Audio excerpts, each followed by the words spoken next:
Vermi classes में आपका फिर से स्वागत है जी। आज हम चैप्टर 5 में हम बताएंगे चैप्टर 5 में आपको क्या क्या चीज़ करनी है। तो सबसे पहले आपने nth टर्म का फॉर्मूला याद रखना है, ठीक है, जिसके बेस पे क्वेश्चन हमेशा पूछा जाता है।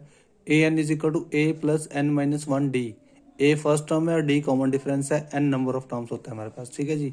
और डी निकालने का फॉर्मूला, अगर हमारे पास कोई भी एपी दे रखे तो आप किसी भी टर्म में से आप डी निकाल सकते हैं। जैसे पहली दो टर्मों का सेकंड में से फर्स्ट टर्म माइनस करोगे तो डी आ जाएगा, थर्ड में से सेकंड टर्म माइनस करोगे तो डी आ जाएगा, फोर्थ में से थर्ड टर्म करोगे तो डी आ जाएगा, फिफ्थ में से फोर्थ करोगे तो आपके पास डी आ जाएगा।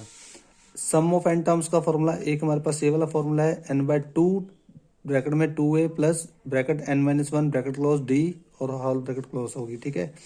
अगर हमारे पास लास्ट टर्म गिवन हो तो हमारे पास एन एस एन का फॉर्मूला क्या आ जाएगा, एन बाय टू ब्रैकेट में ए प्लस एल। तो यहाँ एल क्या है, हमारे पास लास्ट टर्म है जिसका फॉर्मूला होता है a plus n minus one d के इक्वल, ठीक है जी। यहाँ ए रिप्रेजेंट कर रहा है फर्स्ट टर्म, डी क्या कर रहा है common difference, n number of terms, l for last term, a n क्या हो गया हमारी nth टर्म, ठीक है जी। अगर हमारे पास सम में कहीं S1 दे रखा है तो S1 का मतलब होता है फर्स्ट टर्म। अगर कहीं S2 दे रखा है हमारे सम के अंदर तो उसका मतलब पहले दो टर्म्स का सम हो गया। S3 दे रखा है मतलब पहले तीन टर्म्स का सम हो गया हमारे पास। तो अगर हमारे पास S3 को मैं इस फॉर्म में भी लिख सकता हूँ S2 प्लस A3, ओके जी। अगर हमारे पास ए बी सी AP में है, मतलब तीन टर्में इकट्ठी हमारे पास AP में है, तो हम B को क्या लिख सकते हैं, A प्लस C का हाफ, ओके जी। तो बी क्या हो गया यहाँ पे हमारे पास अर्थमेटिक मीन हो गया। और कई बार हमें टर्म्स निकालने को कह सकते हैं, fifth term, seventh term, third term, fourth term, वो कैसे निकाल सकते हैं। तो हमारे पास A1 को A लिखते हैं, A2 को A प्लस डी लिखते हैं, A2 को A प्लस डी, A3 को A प्लस टू डी और A3 को हम A2 प्लस डी भी लिख सकते हैं।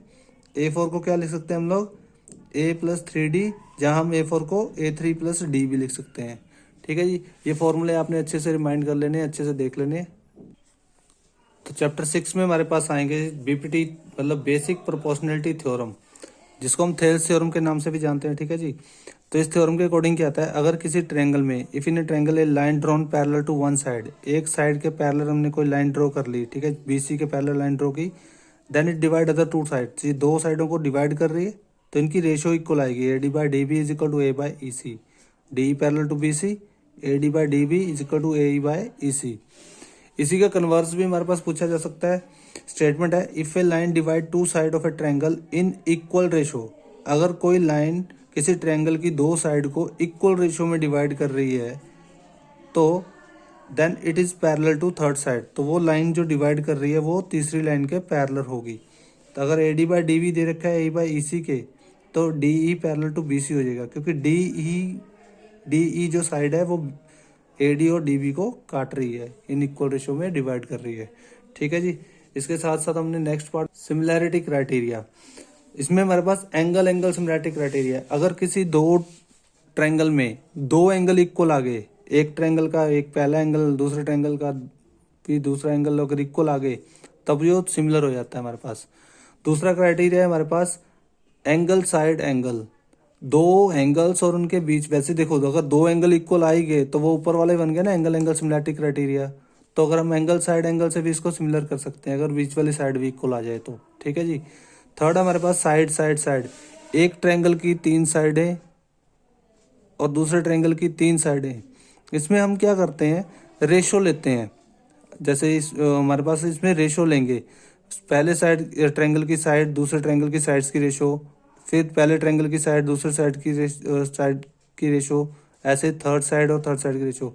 तो अगर तीनों इक्वल आ गए तो हमारे पास साइड साइड साइड, जैसे मान लो मेरे पास ट्रायंगल दे रखा है, हमारे पास ट्रायंगल ए बी सी और ट्रायंगल पी क्यू आर। तो मतलब हमारे पास क्या आ गया, अगर a b by p q, b c by q r और a c by p r, तो ये क्या है हमारे पास साइड साइड साइड क्राइटेरिया बन जाता है, ठीक है जी।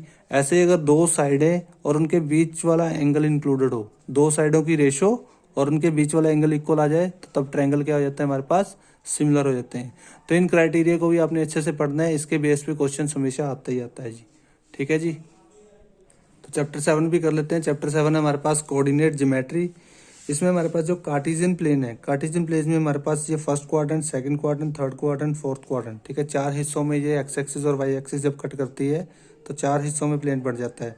तो पहला फर्स्ट क्वाड्रेंट, सेकंड ये वाला सेकंड क्वाड्रेंट, ये वाला थर्ड क्वाड्रेंट, ये फोर्थ क्वाड्रेंट। पहले क्वाड्रेंट में एक्स और वाई दोनों पॉजिटिव होते हैं, सेकंड क्वाड्रेंट में एक्स नेगेटिव वाई पॉजिटिव होता है, थर्ड क्वाड्रेंट दोनों नेगेटिव होते हैं, फोर्थ क्वाड्रेंट में एक्स पॉजिटिव वाई नेगेटिव होता है।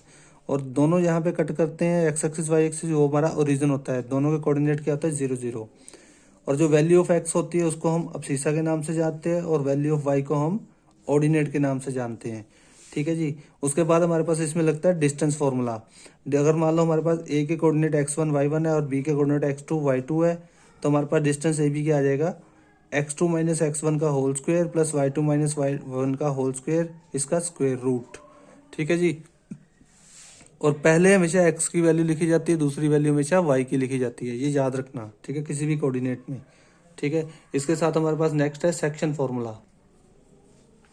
अगर लाइन हमारे पास जो ए बी है, अगर उसको पी पॉइंट क्या कर रहा है, m1:m2 में डिवाइड कर रहा है, तो सेक्शन फॉर्मूला हमारे पास उसका एक्स कोऑर्डिनेट क्या आ जाएगा, m2x1 plus m1x2 divide by m1 plus m2। ऐसे वाई कोऑर्डिनेट क्या आ जाएगा हमारे पास, m2y1 plus m1y2 m1 plus m2।